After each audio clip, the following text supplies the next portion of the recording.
G'day YouTubers. Today we're going to have a look at the final painting that we have to do on the chassis and the few little bits on the top of the frame that we missed. And then we're going to have a look at putting the tanks in before fitting the floor. So stay with us and we'll run you through that. You can see here before we fit the floor, we've fitted the stainless steel potable water tank. It's a pretty straightforward install. We've just welded a couple of square hollow sections to bolt it to so that it's down at the level below the chassis frame, so it's sitting nice and flush. So just two brackets across. Just make sure when you do it you fit it with these Loctite bolts. You don't want to drop a 100 litre water tank on the highway as you rock and roll your way along. This is the grey water tank. We've just used a plastic tank for that to save a little bit of money. In this one we've just fitted it with a folded galvanised shield to protect it and hold it up. Needed a little bit of padding here, so we've just put a block of timber that's all painted up the same, and then again an M12 bolt with a Loctite nut under it because you don't want it to come off, and that's fixed into the chassis. So nice and solid, and then we can connect the plumbing up here when we're got the floor and things in.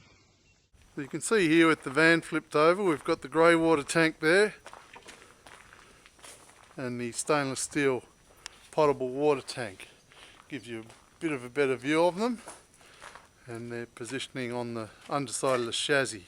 We're just finishing off the last of the painting. We've brought it back to the other workshop now. All the fabrication work's finished.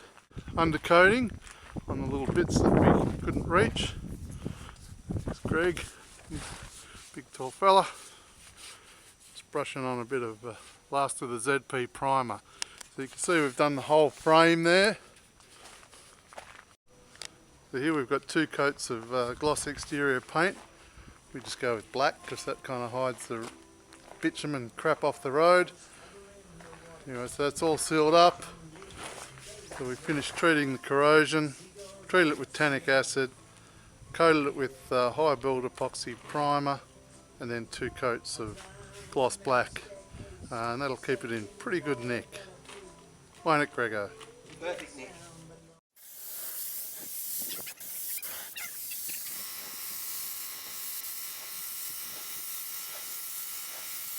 We're just about to start gluing in the floor. For the floor and all of the cladding and things, we use this big old gun to apply Sikaflex, which is a flexible urethane adhesive. So it's fairly straightforward. These are good because they use bulk cartridges like this that Greg's just cut the top off there, and that's just full of the Sikaflex. So you squeeze that into that. And this is the more affordable way than using little tubes and stuff. Boom, ready to go. So you just squeeze it out like that, and you can see it starting to come out. So when we apply this, we just put a bit of a coat here. So just follow all the framework, and we're going to sit the floor onto that.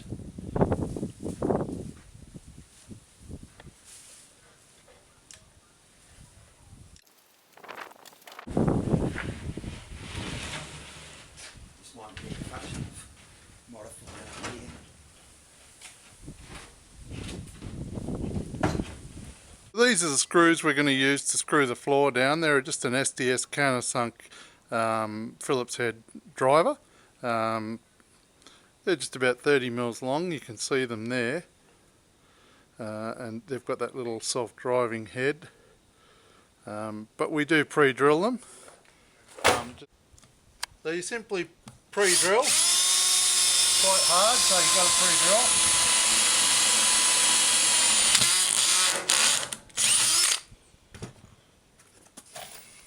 Use a rattle gun.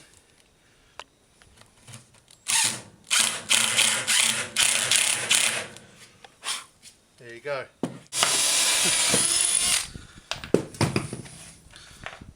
It's quite oh, that's lucky.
So that's it for today. In our next episode we're going to start on the cladding of the van, so that's pretty exciting. Finally starting to close it back in and make it look like a van.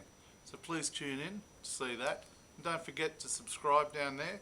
That helps support us making these videos and continuing sharing this information with you.